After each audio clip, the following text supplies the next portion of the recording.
sky unfolds, unlocking colors drip like liquid gold. Your hand in mine, we're chasing time. Through the spectrum, love is redefined. Every hue's a door, every shade a key, unlocking the heavens we were meant to see.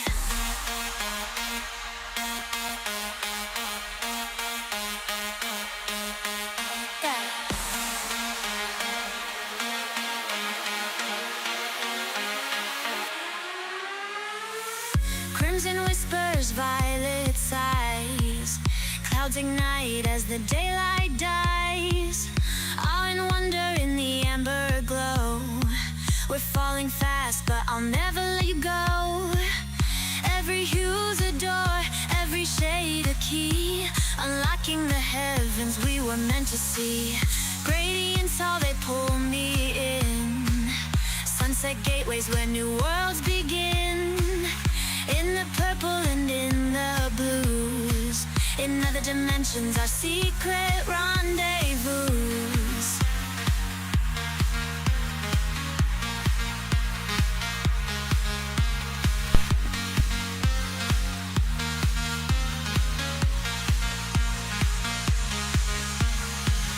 Crimson whispers, violet sighs, clouds ignite as the daylight dies. Time for some deeper into movies. It's great to see you two. Thanks for being here, Megan. Thanks for being here, Matt. Thanks for being here, Cheryl. My We're here pleasure. to talk about some awesome movies, and we've watched some awesome movies this week. This week it's True Romance, A Little Chaos, and so you can pause the movie right now, and there's links in the descriptions where you can see those on current streaming services, and we'll get to those suckers eventually, but we start off with our recommendations about the cool things we've been watching lately. We can jump right into that unless anyone has anything they'd love to drop in here. No, go right ahead. Awesome. I don't think we watch much. We watched one movie other than since we've seen you. So you go. No, we have been watching this cool series, Dune Prophecy, on Max.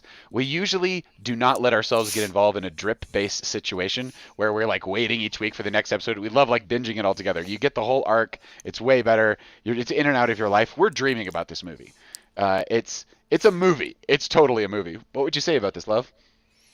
I love it. I think it's fascinating to see the Bene Gesserits many, many moons ago and to watch sort of the origin of the manipulation and the planning that they do. And I think it's fascinating to meet the one guy, what's his name? The one that represents the worm? Yeah, Shai Hulud, which is the Yeah. spirit of the worm of the sandworms in the future, comes 10,000 years back in the past and like possesses this dude or something, saves him from being eaten by the worm, and then There he is, right there. he has the mind ability, spoiler alert, to like make people start on fire from the inside out. So it's this like powers of humanity like out of control. It's wild. Great actor. Is that the guy from Raised by Wolves? He's Raised by Wolves. He was Ragnar in Vikings. I think this is I like Max other really good Strong. stuff. I think He's he's great Australian, in this. isn't he? He looks Yeah. so familiar to me.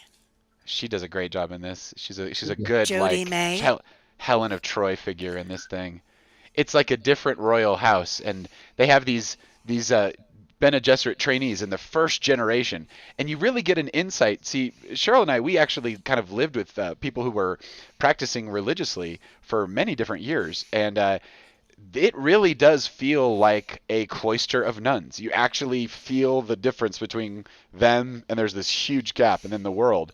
And that huge gap is like there's so much silence. And they really do catch it quite well in the series. Definitely worth the watch. We Do you loved need to have watched the Dune movies in order to appreciate it? Not at all. I don't Not at think all. so. It's really, you can get a sense of it. There's the Bene Gesserit sisterhood. There's this whole, it's very interesting from a computer perspective because there's this, it's way in the future. It's in a whole different like time scale of the universe.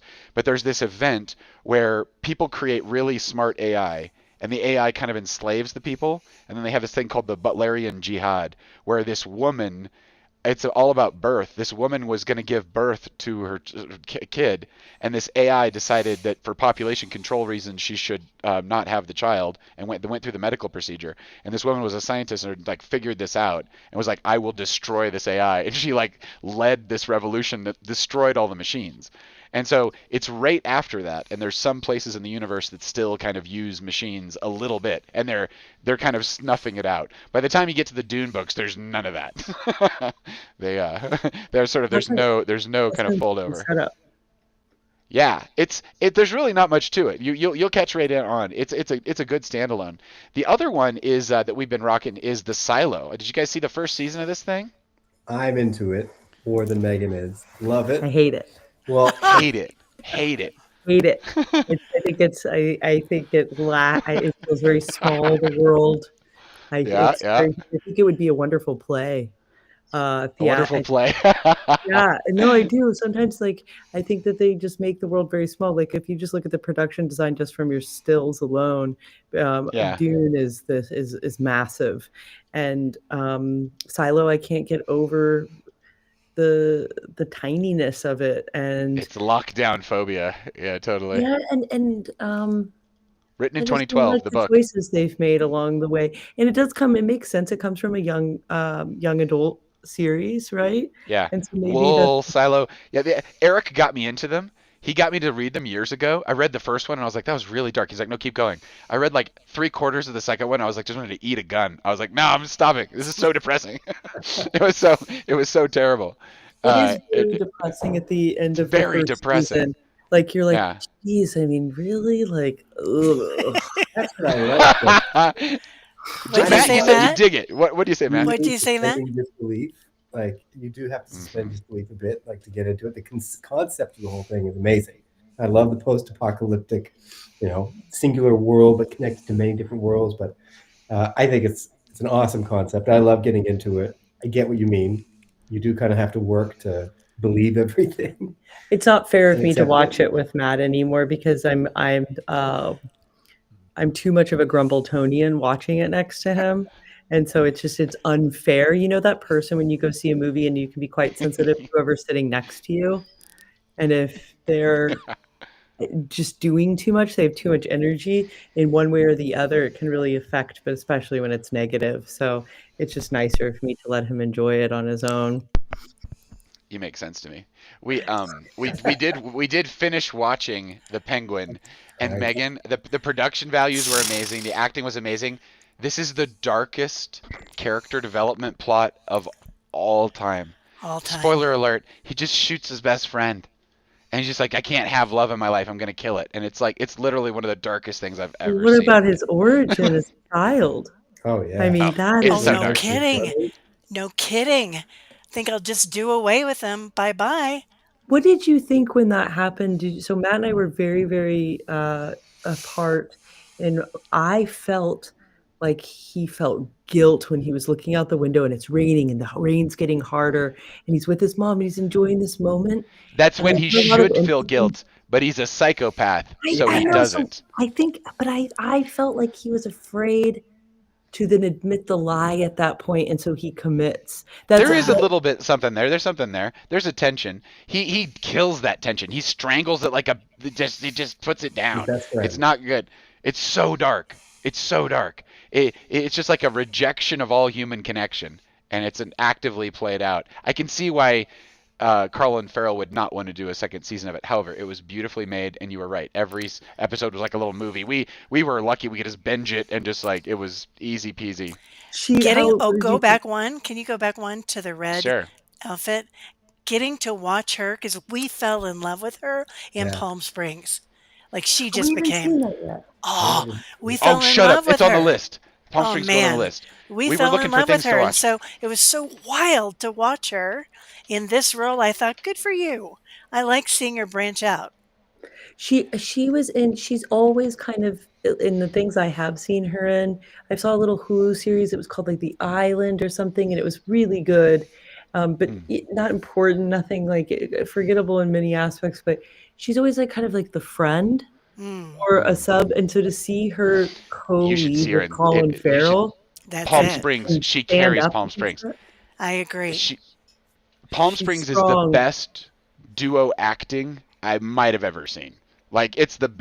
it's the best duo. It's crazy how you just go through What's this his adventure name? with them. Andy Samberg? No, Yeah, Andy. Did I have that right?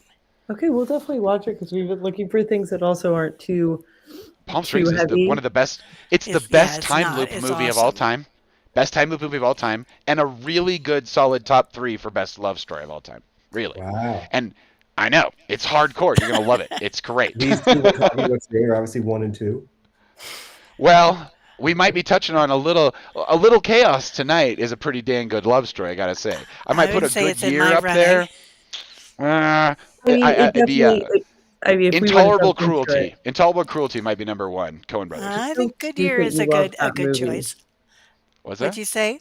It's very cute that you love. You've always had a soft spot for intolerable cruelty. I can think of like, for me, in terms of romance, you have like light-hearted kind of popcorn romance, and then you have this like these heavy, just beautiful. I Soul mean, searching. yeah, Tear your heart to shreds kind of shit. yeah, and Kate Winslet's so good at doing movies like that. I mean, Hmm. She's she's great so in good. period. She's great. I think the woman is paused. Is she you don't even know how old she is. It's amazing how youthful she is, but she's always had this maturity. I really love Kate Winslet. So do I. There's a quality of like a inner light that is a transcendent beauty that she has not tortured through much facial contortions, and it's watching Cheryl grew up or spent a good amount of developmental time in Southern California, as I did too when I was out in Los Angeles working in the movie industry at like early stages of it, and it was wild to see how it would tear up people's self-esteem and the plastic surgery and all this. It's to watch someone age gracefully is really you're really lucky, I think, to just watch them have full access to all the muscles on their face with no Botoxy chemistry and stuff. I think it's cool. Well, yeah, I we can saw Naomi see something Watts. with Emily Blunt, and she's totally effed up her face, and it's like, come on, you're that. She was so British, good in Kill you Die know Repeat. better. Like, come on, why are The you British. falling victim to stupid Hollywood stuff? Naomi, Uh, I mean, because the pressure on those women, I mean, just No shit. look at that. We're only starting to see parts that are written for women over basically childbearing years, and yeah. and that's just when men start getting good parts. So they can sit around, they can mess around for their 20s and 30s. Nobody takes them seriously. Boo hoo, poor men. And then all of a sudden, like when women also have found themselves, when they have this emotional maturity, there's no parts. I mean, look at the age of a woman continues. She'll stay 20, 25, and it doesn't matter how old the actor gets. He's still playing against, like, the guy that's playing against Anna de Armas was playing against Nicole Kidman, Mm. and they're I 25 years apart or whatever, and or even larger, like Well, Patricia Arquette. When Cheryl and I met, Cheryl was the CEO, like the creator of this social project called Earth School, the Essential Arts for Remembering the Heart. And love, one of your formative experiences was reading The Sibling Society, which was By about Robert Bly. Robert a Bly. lack of Robert Blyott and a lack of rite of passage, and that adults and baby boomers is what he was writing about specifically didn't have a good rite of passage to get into adulthood, and so they echoed back and started to mirror their children and didn't basically grow up. So you have no art that celebrates the middle of life, which is very beautiful too, and the end of life, which is also beautiful in its own ways. When you look at it artistically, you see these things. But if you're just hyper focused on the first part of life, then yeah, the whole culture like bends itself out of proportion to try to simulate the eternity There's of a youth. And it's like eternity of youth is that's dumb. You're the most retarded when you are young. Well, that's why um, like great stories, like great historical ancient Greek stories, always have characters at multiple generations, and it takes Yeah, a number of perspectives. And it's always the young ones who are starting the wars and shit like that, and doing all of totally. it. But then there's like the wise king or the wise father, and you see Who the can story keep from their peace? perspective as well. I think those stories did a great job of showing all the generations. Yeah, there's a movie I'd totally. like you both to watch, but I think I Hmm. don't know if I got the it's list not over an right here. easy movie, but it's a real love story. Yeah, it's great. You know what I'm talking Oh about? yeah, It's called Amour. Amour. Uh-huh. It's Michael Haneke. It's I don't know, like, 2012. We've seen it. Wait, you've seen I it? don't remember. We sort of It's an maybe old started it. couple. It's an old couple, and Okay.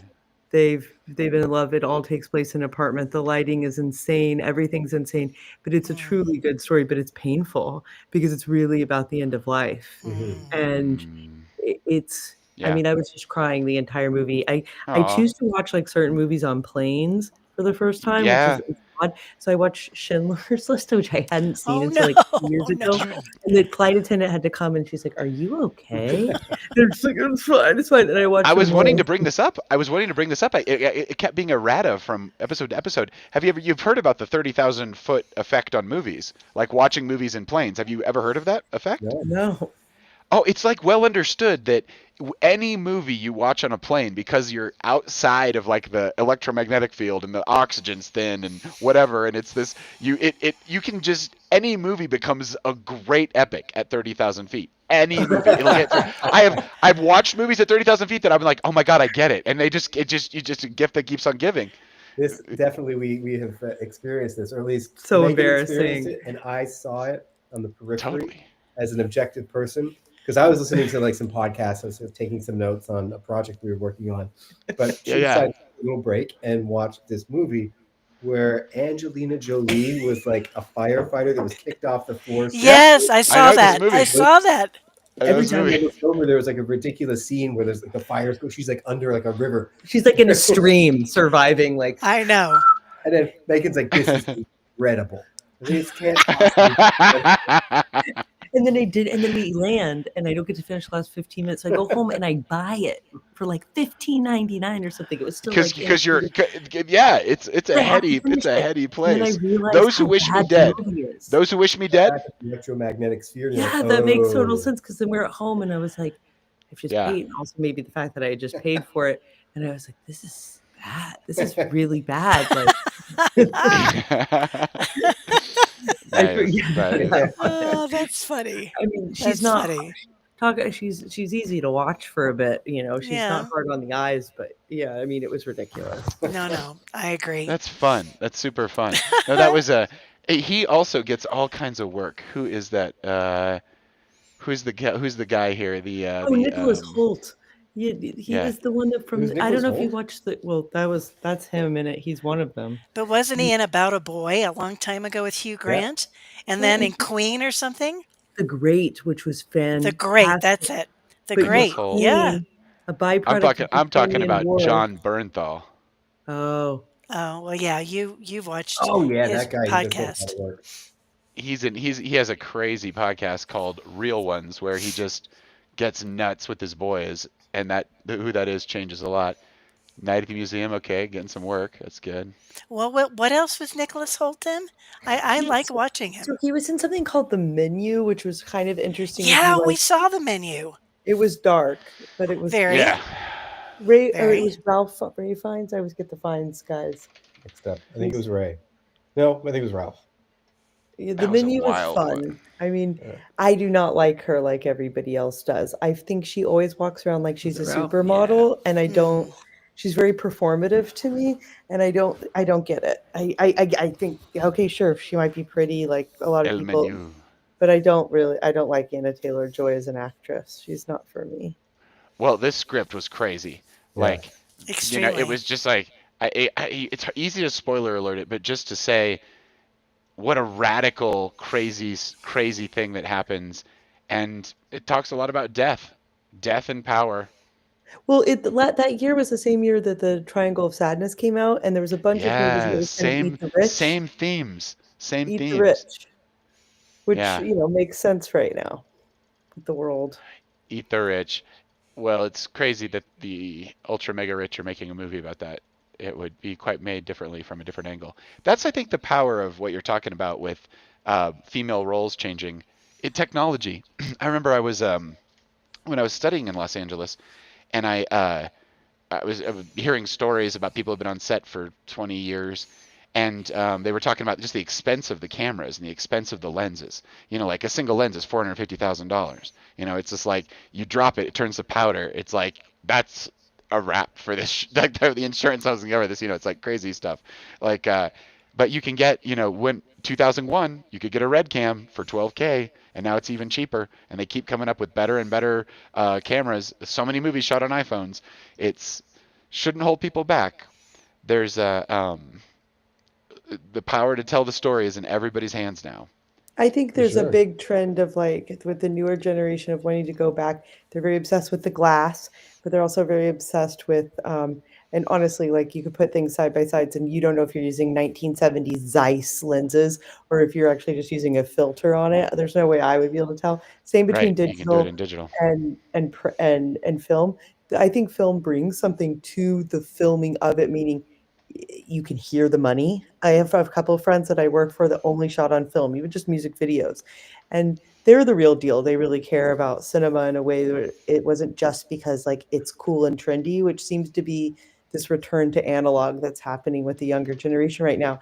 And I think there's some genuine things behind it, like wanting to touch and feel things and having Yeah. the it's a different kind of disposability when you can shoot.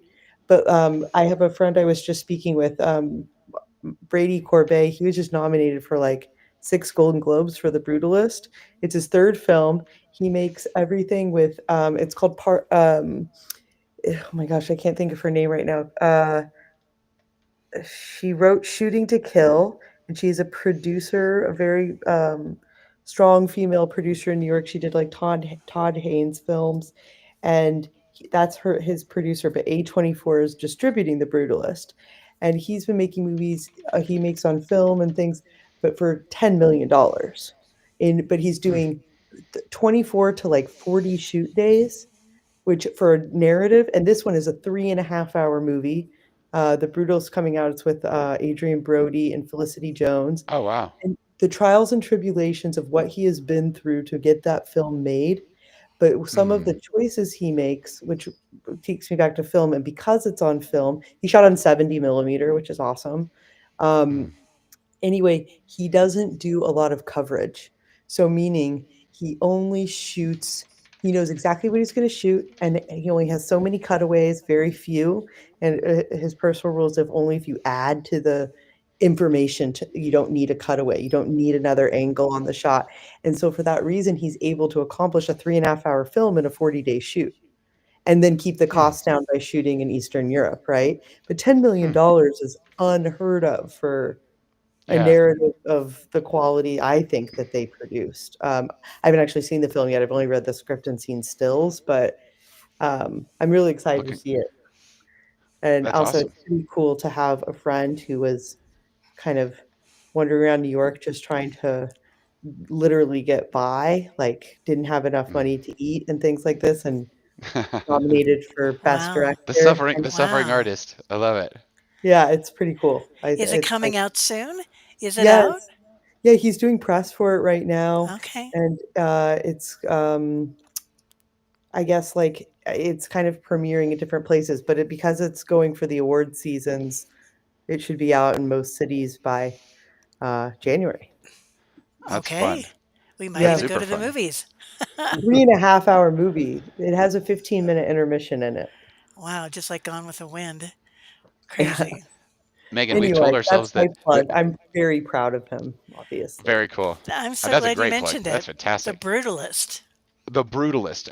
Adrian Brody and Like, Felicity Jones, and he's playing a Hungarian Jewish architect who immigrates to the United States, um, and takes on this massive project in rural Pennsylvania. And it's a lot about artistry, what people are willing to give up for their art, mm, perfectionism, that kind of. wow. There's a lot of really beautiful themes in it. I read the script a long time ago. I mean, so I think that's like a huge thing when you're seeing these movies. The reason I bring Okay, it there up it is is. things coming to the amount of love you have to do to make a film as opposed to Yeah. making something like we just saw Trap, which is Oh, honestly just not not worth very the good. watch. I'm I trying to don't Not know. worth the picture watch. Felicity Jones. I'm not getting a face when I think Felicity Jones. There she is.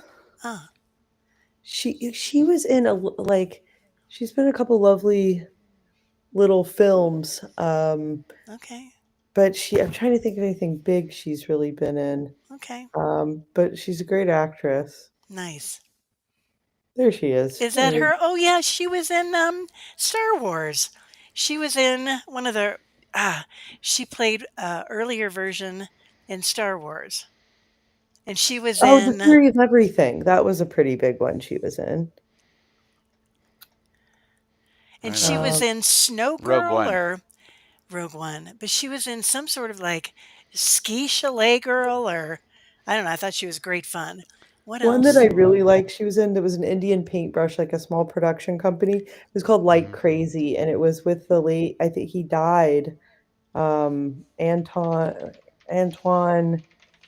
he died in that, Anton Yelkin.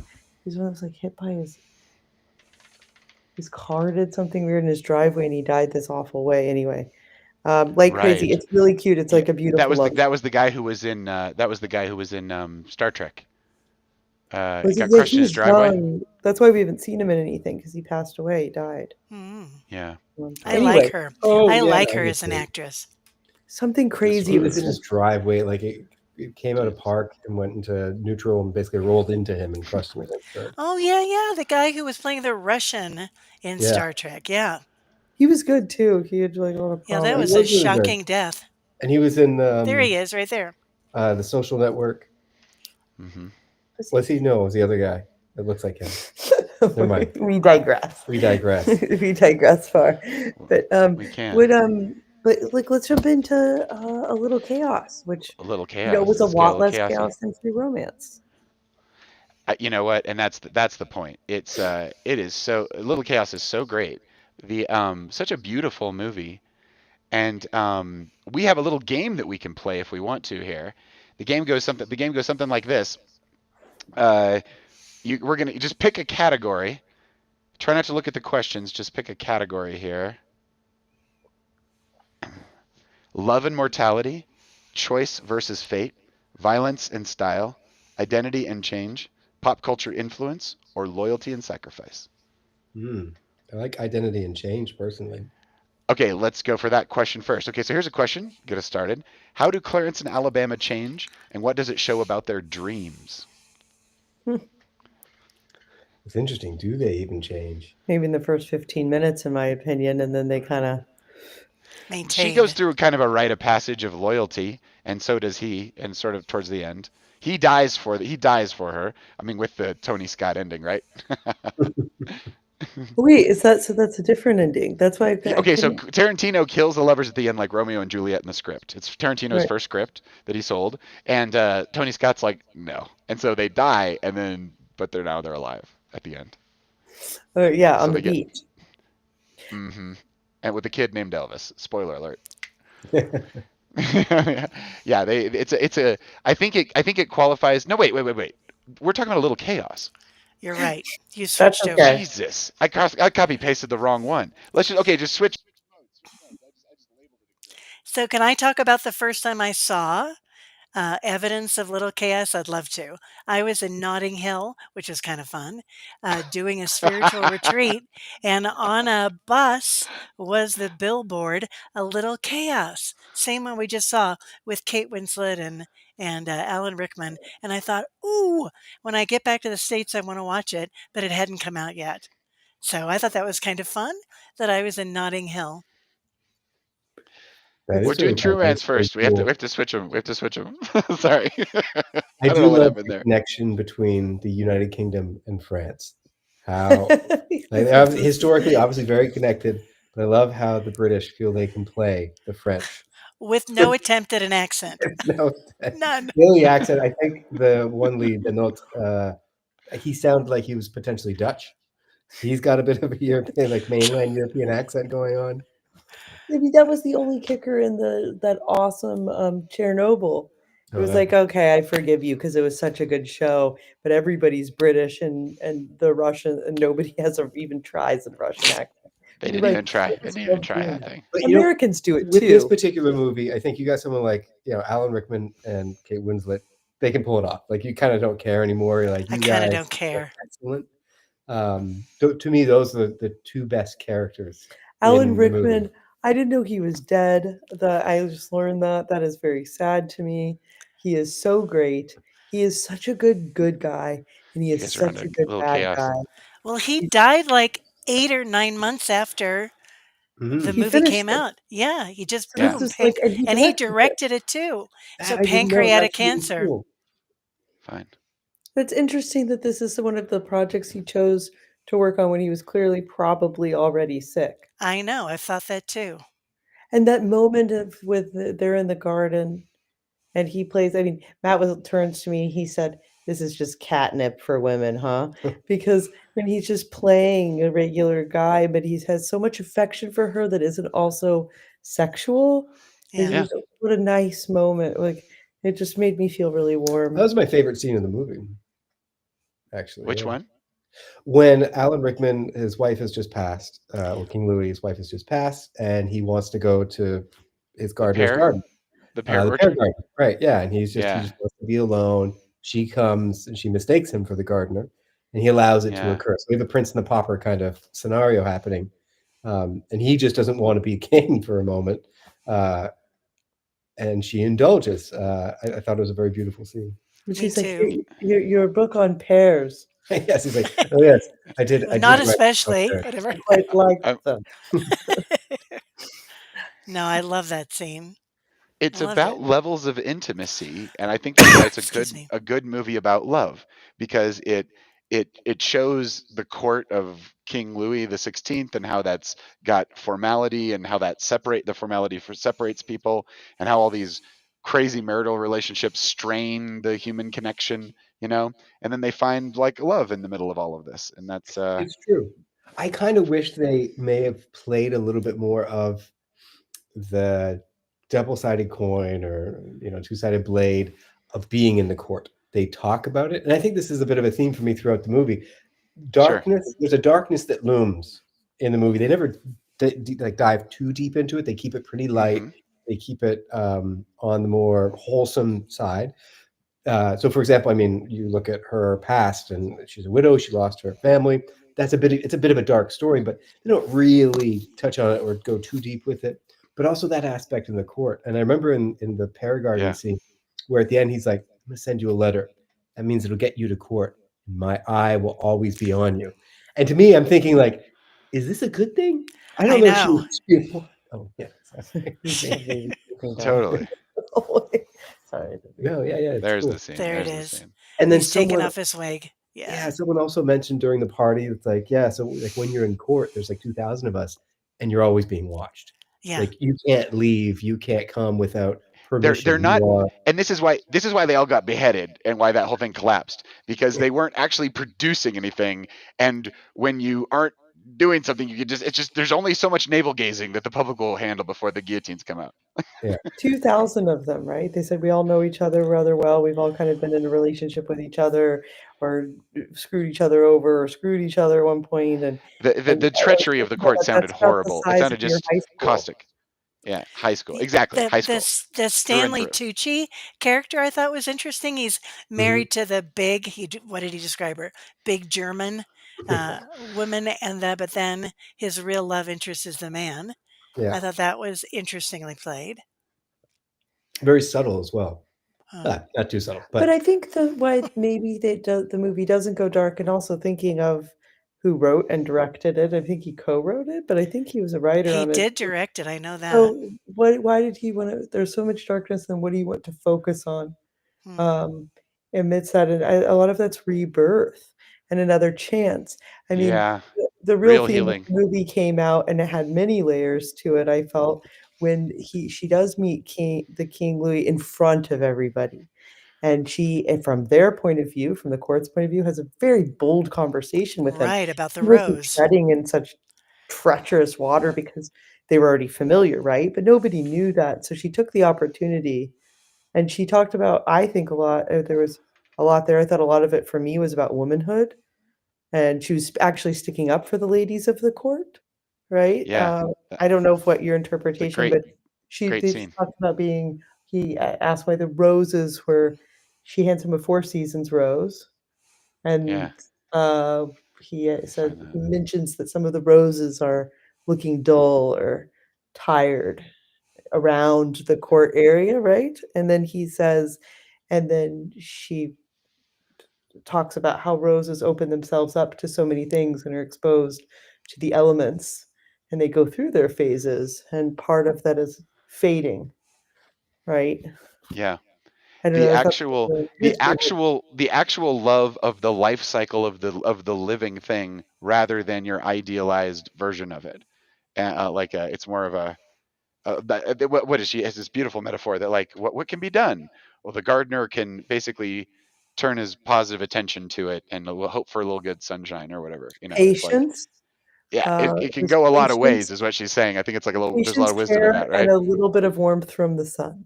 There you go. There you I think that's go. what she Yeah. That's a says. good recipe for beauty, I would say. That's I And mean, I I think feel fantastic. like the women already took her in because they all were had all lost children, and they brought her into the bosom of that community, and we're talking about the horrible, tragic things they'd been through with losing children and And not being able to talk about it in yeah, court. having a place to talk about it in a sequestered, clandestine way. And then I felt like when she talked about the rose, they were like, "Wow, we feel seen." It was nice for people to be nice to each other too. For once, like Yeah, you've seen a lot of these movies about court, and everyone is just so awful all the time that maybe it's it's the nice to bad side of reimagine a human. little bit where maybe girls or women, sorry, are like have some tension at the beginning, but then are actually quite friendly and have a There's that community. scene. I think also we need to see that whether to what extent it's true or not in order to remember sorority amongst us. I don't know. No, no, you're exactly correct. That's exactly right. And that is exactly what you see. You see that human side of it. Here's that rose scene.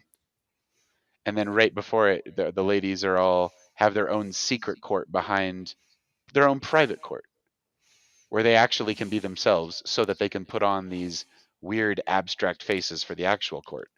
It's And kind of an talk about interesting who twist. has the best breasts. Yeah, ladies being Matt, ladies, I I love when interrupted they not have you. worrying about all You were that. going to say the something, Matt.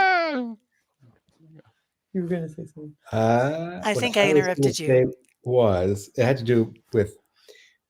I found it interesting, given the fact that he directed this. If he co-wrote it, that makes a lot of sense. This seems to be Alan Rickman's kind of swan song, and a big theme is a fear of death. And so, whether that's him being upset about previous gardens or this garden showing age, he didn't Hmm. like that. He wanted to push away from that. He's like, I want to seem youthful. Or the fact that women couldn't talk about death in their own circles in court.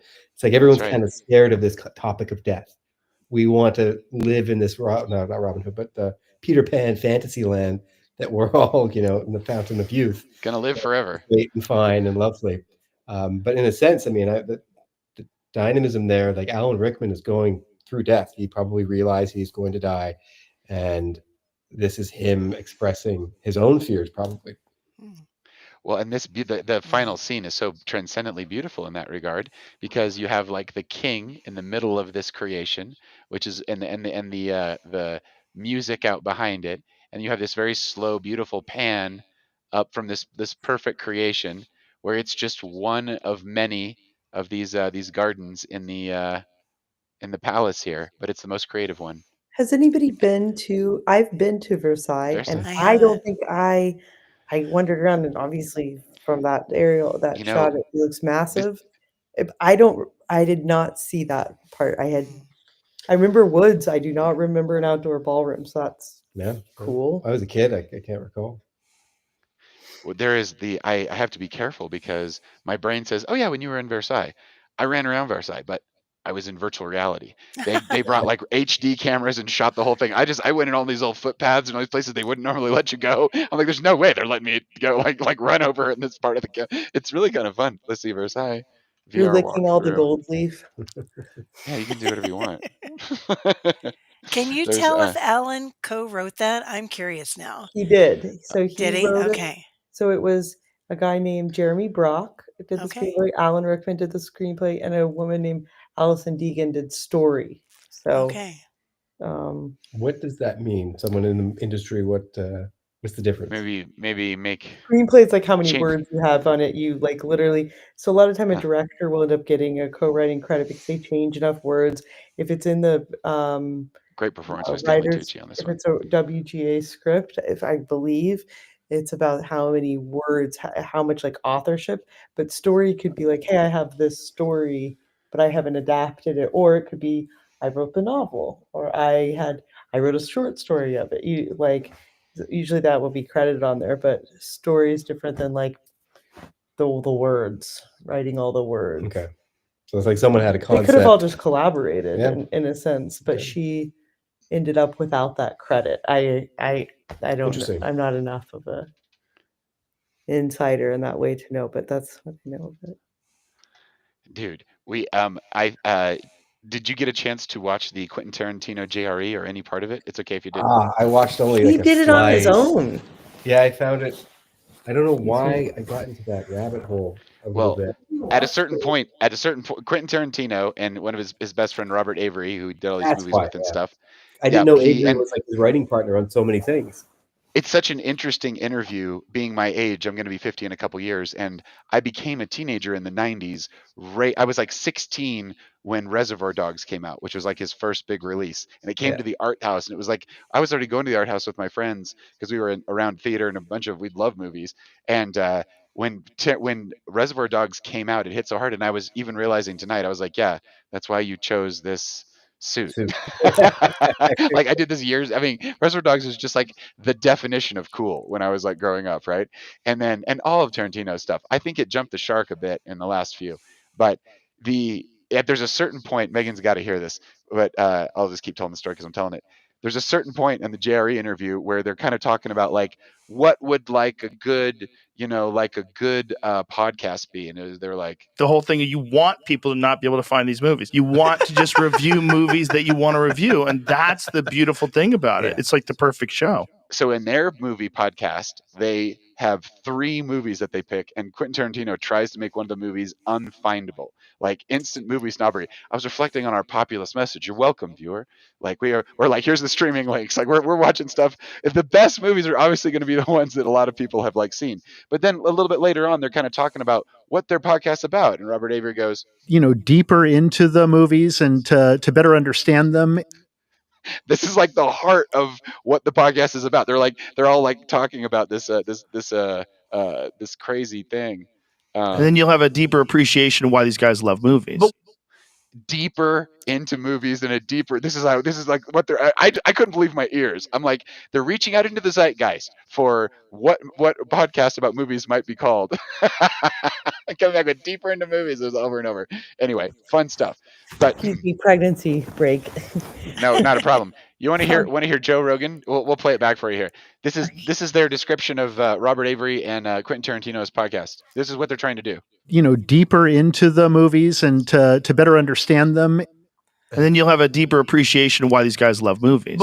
This is how they're describing the heart of their podcast, which they took to Sirius SM and probably got giant dollars for because it's Quentin Tarantino, and they didn't have a single episode out or whatever. It's so the world's super fair. I mean, he's anyway. a giant, like, you can see so many, rewatching True Romance, you can see so many things that other films since then, now that it's aged incredibly well. I mean, incredibly well. It's a Romeo and Juliet. It's eternal. I think that is what it's because it's based on love. That is why it holds up. And you've got the conflict and the resolution of violence. There's a bunch of questions here, but we grabbed this one before here. This is the real thing. Identity and change. How do Clarence and Alabama change, and what does it show about their dreams? I think they truly do go through a rite of passage of loyalty and bonding to each other through several phases of that. And that is very much like the courtship process, that the initial bonding and the commitment thing. When I watched it as a teenager, that's what I thought. I thought that's how you start a relationship. I mean, it's sad, but like passage, but what? What'd you say, Matt? Say it again. Oh, so I would agree with you that they go through a rite of passage. I'm going to be a devil's advocate and counter here to say I don't think that it's actually about their characters changing. I think it's about them proving their characters. So like 2 things. At the very beginning of the movie, Arquette, Alabama, is like, hey, if I'm with a guy, I am 100% monogamous. I am in it. Yeah. He's my guy. And then You're right. not far after, he tells her, like, you don't know me. Like, I have to go do this with Drexel. This is the character I am. You don't know that about me, but I'm going to protect you. I'm going to show you that I can protect you. And so I think that was a very illuminating. Both those lines are illuminating about those characters, because I didn't get that sense out of Christian Slater prior to that meeting. You know, you've only met him for a few minutes, like in the bar and whatever. He seems like kind of a goofy, whatever guy, but there's this deep part of his soul that is very intense and very committed, and same with her. And I think that those rites of passage are more of a validation, showing the audience that these people truly are that intense, involved. Romantic too. Yeah. Romantic. Really, I think you've just described the rite of passage quite well. It was like she states it like, "I'll never leave you," and it's Mhm. like that's like a gauntlet that you throw down, right? Like, oh, the universe is like, "Oh, really?" And then it challenges that in so many ways, and in the Yeah. end, she dies for it. She's willing to die for it, and she goes through this slow motion death with the guy from The Sopranos. Sopranos. The Sopranos guy. That was like one of his first roles, oh and yeah, she doesn't budge at all. I mean, what a no, fight! she fights her. I mean, it's like every woman's Feisty is crazy the word. fantasy that they Feisty get is the word. women going through life being physically smaller than men. Violence is a thing, and in that scene, a woman acts out violence to the point where she kills her attacker with the top of a toilet bowl.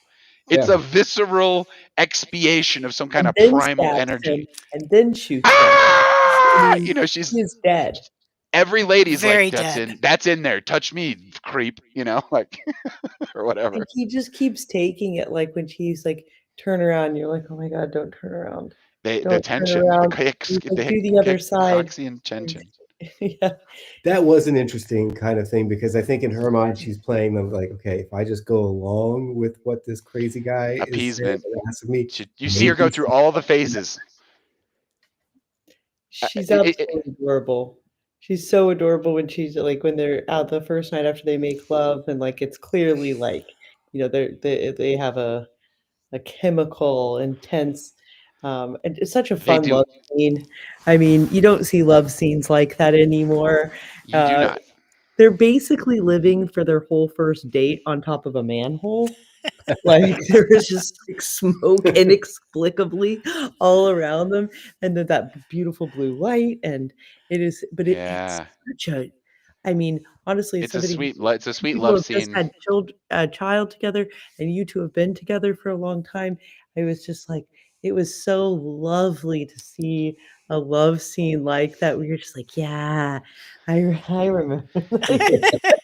I think Made me feel a little old. yeah, Well, with she her she right of was just adorable. I mean, that's the Adorable. thing that caught me. She's practically edible. She's so adorable. You know, the big, round, luscious breasts and And she's those dressed innocent. like a teeth stripper because she probably is. and those Like that teeth was that stripper be an upgrade. She's a prostitute. she's always doing this with her lip, and you think that she's done this cute thing with her lip so many times that she's indented her 2 little front teeth, and it's still so charming, and it's her smile because she's a beautiful woman, but something that Quentin Tarantino always does, or that he fixates on the women he does, is they are I mean, all of the women in Hollywood are beautiful, right? But they're different. Like Uma Thurman Yeah. and Patricia Arquette, there's a They're different when they're killing charm their and attackers with handsomeness toilet about it. bowl lids. That's for sure. What'd you say, Megan? Sorry. What are you saying? They're handsome, and I don't mean that as a backhanded compliment. I mean, there's a real strength. It's just a different type of woman, and he loves strong women that are quite feminine but can fight back. I actually saw a lot of Kill. I was like, I hadn't seen it since I watched Kill Bill the last time, and so I was thinking of that a lot. He's not afraid I, to show women. I want to put this in perspective. This came out around the time of Natural Born Killers, and this is very Natural Born Killers. What's happening here? You got a love story, human eternal pattern has to happen in the middle of commercial society, and so this guy has like Elvis as his spirit guide, even though he's got Dennis Hopper as a dad. Doesn't That's not he's going higher. He's got to like he's using that culture, power, fame, popularity, stardom. You know, he's like reaching out for that kind of thing, and in the end, you know, he's got the king glasses on when he gets killed, Like he dies and she dies. They both. It's two lovers that go through a death experience and then rebirth, and that death dip. I think is the cleansing dip of the rite of passage. That's why I say rite of passage. Like their ambitions led them to this point where they died for what they believed in both Yeah, cases. I I would agree with that. But then they're also rewarded in Tony Scott's they're version reborn. Yeah. because but also all the other people that don't seemingly have love. I mean, the violence. It becomes comedic. I mean, it's hilarious in the It is so hotel violent. suite when they're all just screaming at each other. And you're like, oh my God, Oh, she's God. in the middle of all of Do you this, want to go right? see this? Want to see this? Want to see this scene? Here you go. Yeah, I mean, that's the classic Quentin Tarantino. I don't really know a lot of his roots, but like the shootout, he loves the shoot. It's like everyone's gonna die over a pistol. Watch. Yeah. Mexican It's like standoff. Mexican standoff, exactly. Everyone dies. It's I so love the tense. cops. The The cops are so cool. were a great comedic addition. 1000%. Matt Just had a like funny. favorite scene. Which You- one? Favorite scene. Oh well, I think it's There's him with Val Kilmer as the as Elvis there. That's who. Yeah, I saw Val This Kilmer is in his the moment before his death. Nicholas. This is his Obi-Wan figure with him. Yeah. You're gonna get him, Clarence. I'll So like what him, was, Clarence. what Always was have, your always favorite will. scene, Matt? Okay. It's not necessarily my favorite scene, but it's the baby. We woke up the baby before. Oh, Sorry. It's Not you guys. It's I us. We're think- like yelling. one of the best dialogues and interactions between Christopher Walken and Dennis Hopper. thank you, Dennis Hopper. The Great whole scene. Sicilian War conversation. Oh God, yeah. He's like He's like slapping him with a book over his head. He's like, yeah, like here's what we do with people like that. Right, you haven't killed anyone since 1984. It is just. I think the beauty of that scene is the sacrifice when you can tell in Dennis Hopper's face when he's just made the decision. He's like, That's right. You can see it. I'm not going to give up my son. I'm going to sacrifice my life in this moment. Give me a cigarette. I'm about to tell you the most offensive story I could possibly tell It's right you, there. yeah. There's the just to moment. get you to kill me This- quickly. He decides to die with dignity. He decides he goes, I'm dead. Let's have a little fun. Right, and just these And he two can actors. do it. The two actors are phenomenal, and Yeah. Truly. this interaction between them. I think it's one of the best scenes. It's well written. Top 50 scenes of all movies, I think. Oh, 50. God, 10. I'd say. But you know, There's yeah. what's interesting too is it made me think of watching these movies and how people would receive them today again. And I've heard a lot of I get very frustrated when I hear, and that's the same thing, but a lot of people insult like Clint Eastwood films for being racist. And I disagree so strongly with that. Yeah. I think Clint Eastwood is marvelous at reflecting back Americans to themselves. And You mean like making art based on what he finds around him? Something like that? yeah, I mean, and so people happen to be racist in his films does not mean his films are racist. And you felt that way about Inglourious Bastards. Oh as no, well. it was Or Django no, Unchained. Django I got into a Unchained. huge, just like a fight with. I was in England and was talking to some students that were very liberal minded, to the point where I had mentioned like, hey, I don't think Django, because they had said it was a racist movie. I was like, I don't think it was a racist movie. It was a movie about racism. That's right. And There's a but difference. it itself was not a racist movie. It was a Quentin Tarantino he like talks about it. I mean, it's black exploitation. Right. He is the king of regenerating black exploitation. Who is the who are the actors in Pulp Fiction? There's Travolta. and Samuel Jackson. He made Samuel Jackson. Like Samuel Jackson came up through Quentin Tarantino. I mean, that's it. Like he loves black people. Well, and he also likes playing with all of the playing of black. There's no way he can be too, and- racist, is what I'm trying to say. I mean, what I couldn't believe this was the Rasta. I had no idea the Rasta drug dealer that Gary starts Oldman. all of Oh this. yeah. Gary is- Oldman, man. Yeah. I was like, I mean, I was So like, evil, such a God, great evil guys. character, right? You just when he dies, you're like, oh well, he's so that's good. a perfect bad character. You're like, uh-oh. He's Is there a such dead guy? good actor. Oh, I love him. I Yeah. mean, So Gary good. Oldman's amazing, but that was Yeah. amazing. and like he was just show like he was just so swinging the lamp. Just he's It so was such a it was menacing. such a strange to see a it was such a when you're talking about black culture, you're talking about a white person like living inside of a black suit when this through this character, right? The dreads, the accent, the whole way of carrying it on, it's completely black, like black gang. This is the lionization of that part of the criminality of black culture is like with the gangster, a lot of stuff, it's like I don't know how much this came up in another thing, but this kind of touchy Voice. subject, I'm sure. But um, we were watching the Netflix special of Jamie Foxx. This is going to be a little bit tougher conversation. Remember, love. Do you remember this? It was actually kind of wild.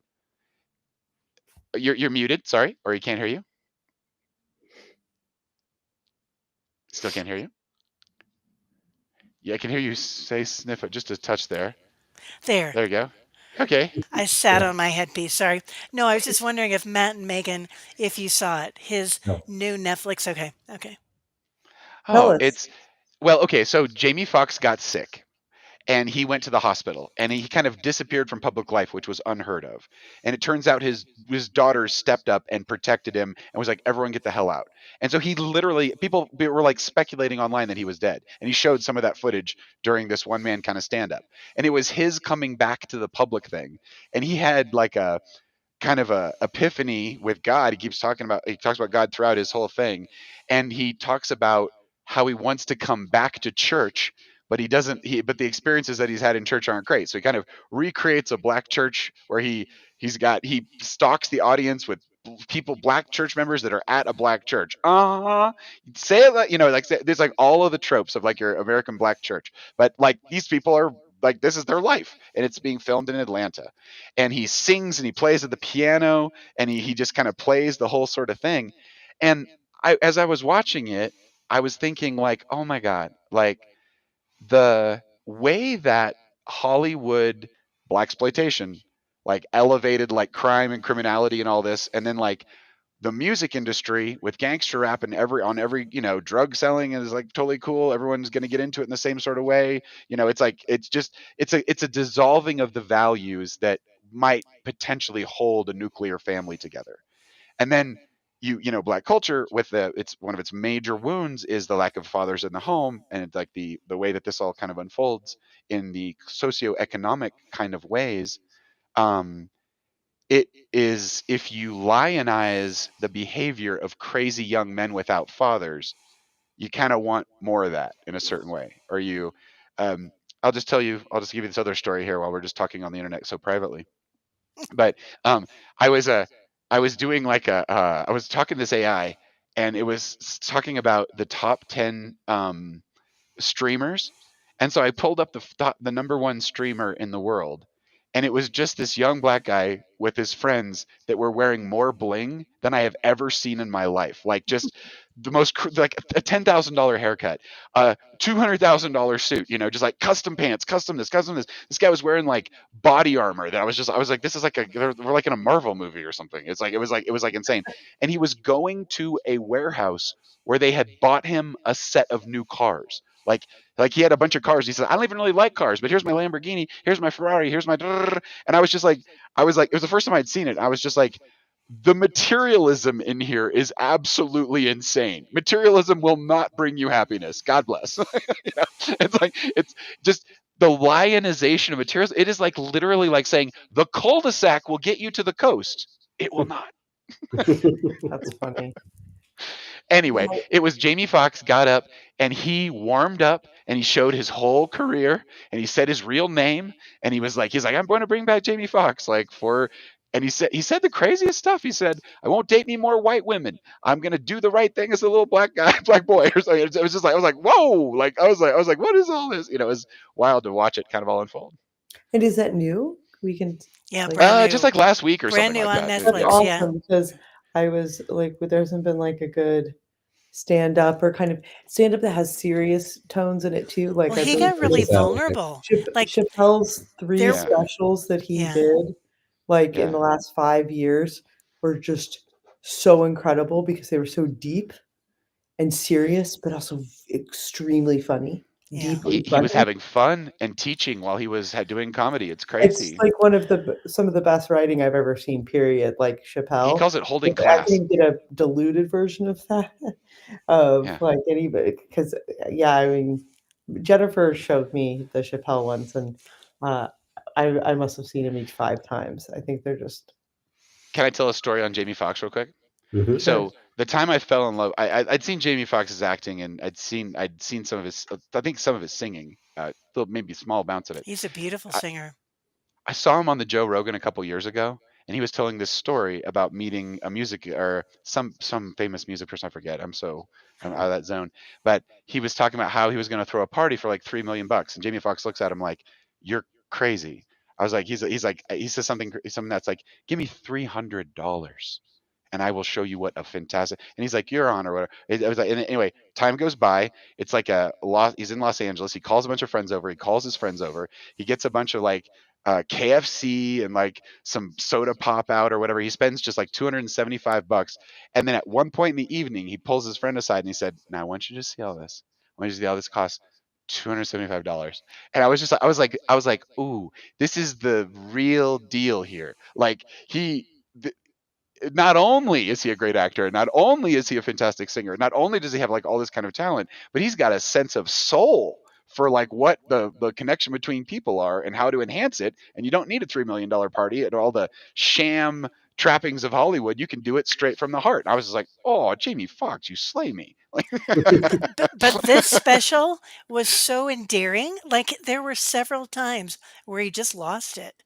He just had yeah, to go quiet, Mm. gather himself in, breathe, and then he could go on. I mean, it was like, I mean, the entire he audience cried. was He leaning healed. You watched him heal. forward because it was so meaningful. Oh, wait till you see it. We haven't watched We'll tonight. definitely watch it tonight. We were Yeah, and looking he for. clearly loves his 2 girls and that he got He to brings up his live characters from like the Django. stroke. He got to Yeah. live through the stroke and walk his daughter, um, down the aisle for her wedding, and I mean, it was endearing, His youngest truly. daughter comes out and plays the guitar and She's is just like it 14. this super creative one, and then the one that's getting dressed looks like she like isn't like she comes out in this like cocktail dress. The other one's like a total Corinne. hippie. It was Yeah. so cool to see these daughters getting raised by a dad obviously so lovingly. And I was like, well, there's where your culture healing really starts. Like this is a generational project of family making, right? Isn't it? Like on some level. I think I I'd like. like to I see mean, that again.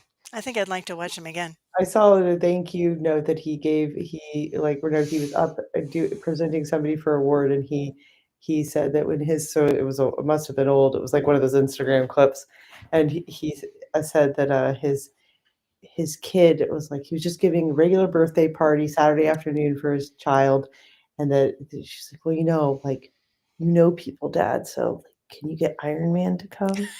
Ah, I don't know. Hollywood, right? Maybe So he crazy. texts Robert Downey Jr. and he's like, "Yo, hi. Can you maybe get, and he's like, "Noon? Should I be there at noon?" And the guy just shows up and of course thinks his dad's like the coolest because he pulled Yeah, Iron Iron Man Man. and like Wow. maybe Robert Downey Jr. even wore a suit. But you can kind of see that like when that pokes through with some Hollywood people, the ones that are really nice, and the ones that really care Yeah. um, That's what and you want hope. to do You things. hope that part of the culture wins. The Brad Pitt has an early role in this thing. He's so Uh, good being like a he's the Oh, stoner best stoner. loser. It condescend to me, man. I'll kill you. Like I can't tell you how many times I said this as a teenager. There's his. He's so funny. Uh, He is, and he's so is this there we before go. this is after Thelma and Louise, but not by much. No, just immediately after. And it's the one. It was that one did a good, but he was his crazy self in this, and then 12 Monkeys after this, mhm. somewhere in Is the there, 12 where he was Monkeys? like woo crazy. Well, he's what's cool about him is you've heard the stories that he had to dress up as the chicken as El Pollo Loco. And he danced in the street. That was like he was like the one trying to I'd get heard that. people to go in the drive-through, and then the just willingness to take these little parts, probably combined with being Hmm. a very nice guy to work, easy guy to work with. He has some talent also. He's always Brad Pitt to an extent, I've seen him disappear a couple times in roles, but then just taking these little parts and then to Yeah. become Brad Pitt, right? Yeah. It's cool. Yeah. I like The- his entry into the movie because I think this is one of those kind of movies that every scene pushes the whole thing forward. There's no kind of like Totally. It pointlessness. builds to this one. The drug deal on the roller coaster. Yeah. You got to come to terms with your fears and desires. And they're just torturing this poor fucker. I love it. Christian Slater was like after Pump Up the Volume with the Mhm. pirate radio, he was like the generational heartthrob. This is like Sure. at the tail end of that fame. Heathers. And Heathers, when he's the Heathers. dark guy who shoots everybody. And then Yeah, the he's a slimy cool executive, shooter. they Coat nail Boston. this character. This is Tarantino writing about these slime balls he's seeing in charge of these, This is Eric Weinstein. Stein. Weinstein. Wait, this is Harvey's brother? No, No. I'm just No. but like Oh. the Weinstein Company. I mean, they Well, he did financed all all of his movies. Tarantino's films, Yeah. right? It's funny. Exactly. That's 1,000% right. Talking about like these kind of characters, I think that Clarence is actually Tarantino. And I say that because Totally. I watched, and I didn't know this existed, Tarantino's first short, which I don't even know if he totally finished, and he did it with like Avery. And one of the first scenes is Tarantino talking to a guy in a bar about, either way, it doesn't matter what it was about, the inflection, everything about what he was saying was basically what Slater was doing, especially in the very beginning when he's talking to that one woman he's trying to pick her up in the bar. Everything was exactly the same. And then at the same time, if you go back to the Joe Rogan interview, and Avery and him were talking about like their sort of origins working in a movie store and how they just shot shit with like, random clients and just a bunch of nerds nerding out over film. That was Clarence in the comic book store. So I really think Clarence is supposed to be Tarantino. Yeah. Didn't we Absolutely, learn that 1,000%. Tarantino? Didn't we learn from our friend who runs the video program for Sundance? Didn't we learn that Quentin Tarantino went through that program as a burgeoning young director to kind of It get a was start? Wes Anderson. Wes Anderson was the one It? who It went through. wasn't Tarantino. I've been misquoting. I Then. don't think it was Tarantino. No, Okay. Tarantino didn't get his start through Sundance, but Wes Anderson did go Okay. through their the director development program. Okay. His first one was like Bottle Rocket, and that Okay. was done with under Sundance, I think. And he They was gave him his start. randomly assigned roommates with Owen Wilson. yeah, it was him and Luke Wilson or Owen Wilson were randomly assigned to be dorm mates at UT or University of Austin, Texas. Totally. It's so funny. He just threw him in all his movies. I love his mescaline taking brother in what's the The Royal Tenenbaums. he's like, you gotta try the. He's like on mescaline, like driving the car through the inside the house. It's so funny. It's so funny. This movie is a romance because it has a happy ending. It actually ends in a very sweet way with a reflection on family, and everybody's healed and they're over the violence, and they got their sweet little kid named Elvis, and spoiler alert, you should have seen And it a by now, kid. one-eyed Clarence. And a one-eyed Clarence, but that's the hero's journey. He's got the wound. He's like, they got the wisdom, and they made it out scot-free. Directed by Ridley Scott. That's the name of his production company. Scott-free. Tony Scott. Tony Scott. Sorry, you're right. Okay. Tony Scott. The more Is that scot-free? brothers. Right. Tony Scott and Ridley Scott, I think, were brothers, but Tony Scott killed himself. I didn't know they were brothers. Really? I might be mixing up my Scotts. Yeah. Tony, I mean, I'm pretty sure they were brothers. But this is Tony Scott, right? True Romance is directed by Tony Scott. And is that not scot-free? No, that's one of his Ridley. three brothers is fellow. Ridley Scott is one of his brothers. I'm getting all these Scott brothers younger brother of convoluted. Ridley Scott. Yeah. So Tony Scott is the director of this one. But he has Domino was a very violent, wild Domino true is romance. cool. Top Gun, dude. Like, that's where he's getting it there. So and then his brother Ridley Scott, that's the Aliens, right? Yeah, we all I know mean, Ridley. Ridley Scott has produced like literally, if you look at his Yeah. credits, like 300 things. Gladiator, Blade Yeah, a Runner, million yeah, things. Insane. and that's scot free. He directed most recently, and I loved it, the period piece that I avoided seeing for a long time. I would really recommend it, was Joaquin Phoenix and Napoleon. Yeah, he did. Yeah. I thought it was so good. Napoleon I was thought excellent. Director Napoleon cut. was really underrated. It Vanessa Kirby plays Josephine, Hmm. We and saw it. okay, so you saw it, and it really centers on their romance, and I loved it. I thought it was so well done. Um, Nice. anyway, yeah, I We should I mean, watch that again. Yeah, well, there's a director's cut that's out now on it. he The just I feels the I gotta tell talent. you, let The me toss guy, this one in here.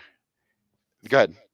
Alien Romulus. This was Matt and good. I Oh, have yeah. only seen 3 movies in theaters Since Yeah. since George Georgie was born. born, and one was The Substance. Don't waste your time.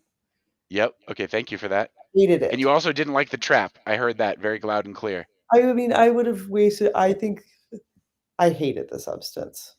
I went to Okay. the bathroom 20 minutes So- in, and I just Is that wanted to leave. Demi Moore, The Yeah. Yeah, Substance? she's great. She's actually very good in it. But the problem with The Substance is it's gratuitous for wrong reasons. It's overly violent. It doesn't show women in Mm. any kind of multifaceted way, in my opinion. I think it's hyped up. I don't think it's well written. You go to the bathroom while because you're gonna like this is. I gonna feel be Well, very Demi Moore was strongly it recently in about Margin. She has a great role in Margin Call. I was just discussing this with someone else. The But go ahead. so no, sorry, I'm sorry. No, I was gonna go, say Megan. go ahead, Megan. Go ahead. She was like almost talking. Good. If you watch I don't even know if you could. You talk. You think I think movies are dark? The Substance. I'm willing to watch a movie that's violent, that like shows me why it needs to be violent, why it needs to be Yeah. grotesque. I don't understand it with The Substance, but anyway, I was just thinking of like the 3 movies we've gone to see. Alien Romulus, I mean, it's nasty, it's gross, it's a little gratuitous, but it's fun. I think it's beautifully Yeah. shot. She won me over. I thought she Yeah, was she did. so good. And Yep. at first I was really disappointed to watch this young girl. I was like, why do I have to watch her be the heroine? And then She was so good. She was so good. It's all about female reproduction. I mean, it's all about like space yonis with like monsters in them. It's like it's terrifying, right? But like what I love about it is how it's so gritty, like Blade Runner. It's the Weyland-Yutani Corporation against these teenagers, and you're like totally rooting for the Goonies. You know, it's like they balance those perfectly. And of course, Ridley Scott made Blade Runner, and so it's like that aesthetic is just like through and through in there. I have watched it a couple times now, and I just overlook the alien grossness. I'm just like, this gross, this is sick. But the tech and the way that they start with like old 70s tech in it, and then roll up, it's like, oh, this is genius. For Like the original Alien. that's right. They did cutting edge in like 1979 or was it? Yeah, 77, 78, 79. And it was it's like it's 70, 40 character screens, CRTs, monitors. No, it's It was it's fun. quite I mean, brilliant. It's brilliant how they really do the tech in and it. It's who fantastic. directed it? Because it was like a South American director, right? That I Oh, maybe don't think I knew. produced by Ridley Scott. Yeah, I keep saying the Right, wrong words. but You're good to catch me. I mean, I don't know how the guy. I mean, these guys that are older, Directed he's got to by be in his Fede 80s, and he is Alvarez. so busy. Yeah, it's directed by This guy, Fede he's like Alvarez. Dirk This Wayne or guy. something. What else does he have here? Other He's got horror movies. Alien, Don't Breathe. Okay. Oh, we right on. liked. Did we see Don't Breathe? No, did you ever end up watching the one that we said with Sarah Paulson, Hold Your Breath? I did. No, I forgot. Yeah. I forgot. We should watch that.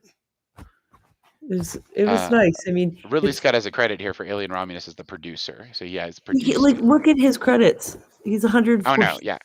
140 he's producing royalty. He's like, would you like your look, Thelma and Louise? I mean, right there. Yeah, Like that's he put Brad Pitt in there. Well, Like, also look, or he he's did at least Blade around it. Runner, but he's uncredited as a producer, but he was still involved. Looks like Totally, he makes sense to me. Well, we have covered a tremendous range here, and for the first time, we have worked in a question. We actually worked a question in. We don't normally stoop to that level to actually We take all the time to write these questions, but let's think about next time. What are you leaning towards for movies? We had our. If you have not seen Palm Springs, we have to correct that injustice in the universe. So that'll be ours. We'll watch it again. We've watched it how many times, love? Oh my. Oh, well over 6 25, times. 20? Yeah, No. yeah, many times. Okay, don't give me any spoiler alerts, but if you had to give like 3 tonal words or some adjectives, we can come up Time with loop, romantic comedy. What was the first word? Time loop. It's hyphenated. really 2 words. Oh my god, I've got one. You're It's gonna not lose your comedy. fucking minds when you see this. This movie is one of our top 3 movies of all time. Wait a minute. Matt's percolating on something. No, If I have to go in a time machine.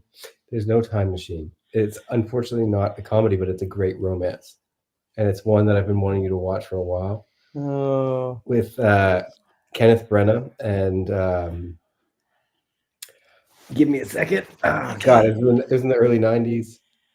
not the one where the guy lives on a ship and plays a piano the whole time. Mm-mm. He's been trying to get me to watch this. Oh no, I know Matt, you're going to use this.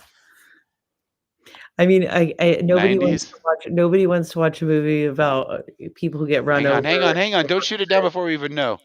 No. I was talking about What you do about nothing? truckers on the bridge. What's that?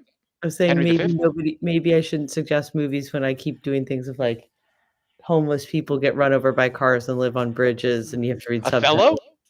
Othello, Hamlet. He was in there. He had good ones in the 90s. Wild Wild West. Did you find it, Matt? Yeah, so it's 1991. Dead Again. Okay. Dead Again. Phenomenal. I remember seeing it years ago. What's his name in it? What's his face? Yeah. God, I can't recall. If it's Robin Williams, I'll watch. 1991. Okay. Emma Thompson. Kenneth Branagh. Okay. All right. I love them. What do you like about this movie? What do you like about this movie? I bet they were still married then. So it has to do with, well, just using your criteria minus the comedy. No criteria. We can watch anything we want. No, for sure. But don't give any spoilers. No spoilers. It has to do with time and love. Okay. Well, that sounds like a great match. I'm in. Let's do it. That's it. So it's Dead Again. Excellent. Nice choice. All right. It's Dead Again, and it's Palm Springs. And it's Palm Springs. And let me show you the Palm Springs we're talking about here. And then we'll get this, and then we'll do it. This will be great over the holidays. Awesome. Dude, this movie, you guys, this is like, this is rock solid gold. I'm excited to watch her. She's so great. I mean, she's so great in this one. You want to talk about like a real female like lead in a? It's just so. Funny. And J.K. Simmons is hilarious. He's such a funny character. Yeah, he's like this. He goes through this radical transformation where he's like very cynical, very hilarious at the beginning, but anyway, it's a movie about don't waking say anything, up. Paul. I don't want to hear don't say anything. You got it. No problem. Have fun watching, you guys. Have fun watching. Brilliant. Awesome. And Amour, and what was the one with? No, I mean, I'm not gonna say watch more around the holidays and things right now. Yeah, you might want to wait. I think decide if you want to watch it. You can read. You can watch read the. We can watch them. We can pick some. We can pick up that. With somebody, and it's about death. I mean, We'll tell you what we've had our eyes on. If you guys have any extra bandwidth over the holidays, The Congress. That'd be a fun one. I've seen it like a couple times. He's never seen it. You have good. Seen it? Yeah. Oh, it's so good. You ever seen Margin Call, Megan?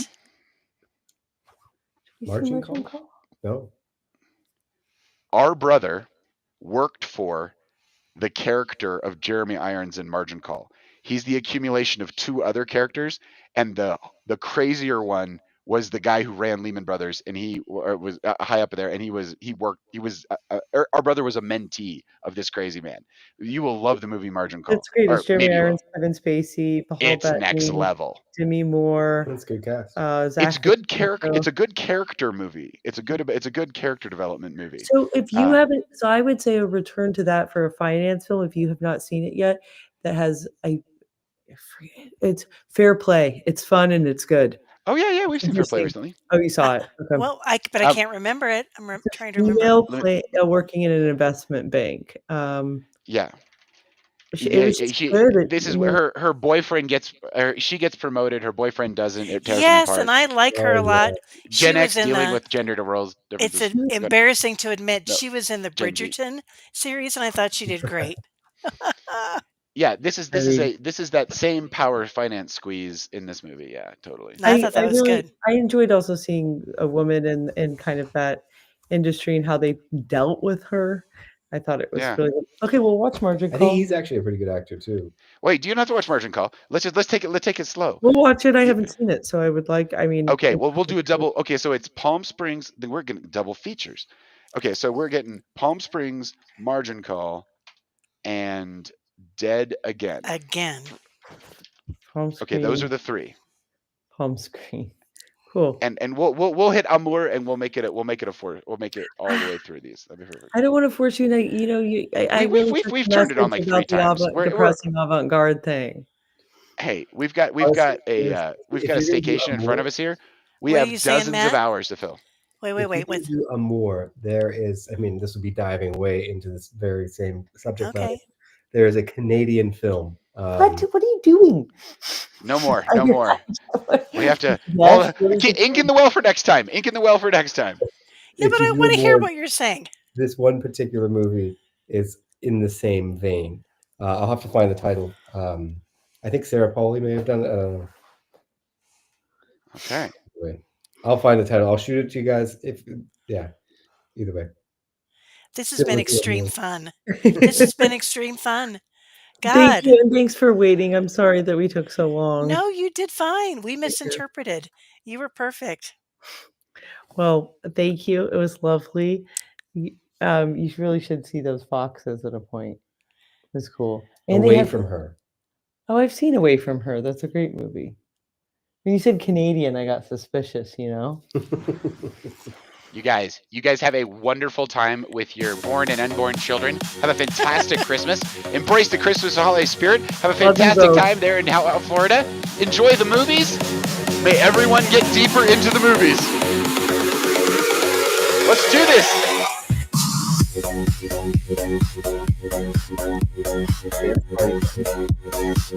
You're like, Yeah, my garden. Yeah, that's my garden. There's no need to wait for another time. Your heart's the stage and God's love is divine. Heaven is here, the real heaven is now.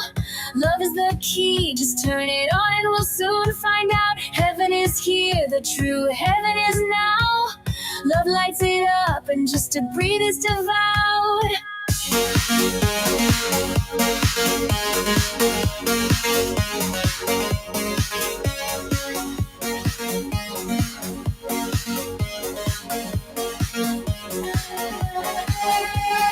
Heaven is here, the real heaven is now. Love is the key, turn it on and let's find out. We're spinning our fields till they burn so bright. Turn on the body that is made of pure light. Tie it to love and just be with God. You'll find everything unfolding from this perfect thought. Breathe in love and center the flame.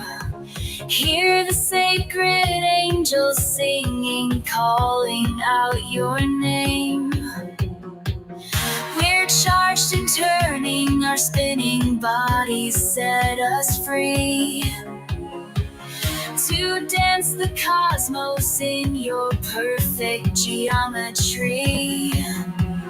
Heaven is here, the real heaven is now. Love in our hearts, always showing us how. Heaven is here, the true heaven is now.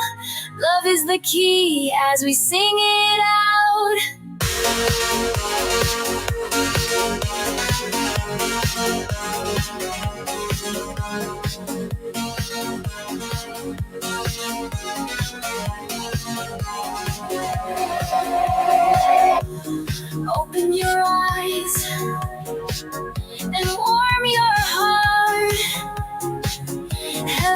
not distant, it's where we start.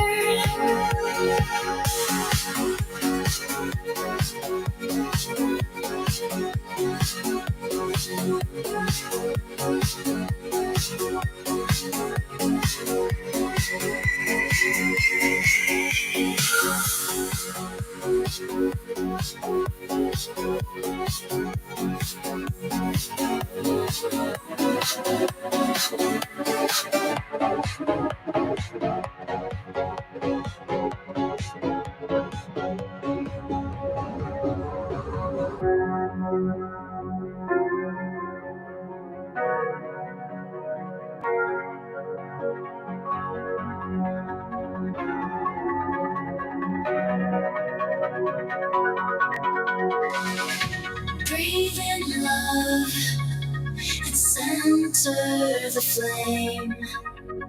Hear the sacred angels singing, calling out your name. We're charged and turning, our spinning bodies set us free to dance the cosmos in your perfect geometry. Heaven's real, heaven's now. Love in our hearts, always showing us how. Heaven is here, the true heaven is now. Love is the key as we sing it out.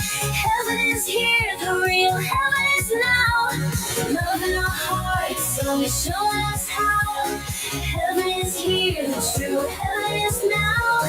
Love is the key as we sing it out.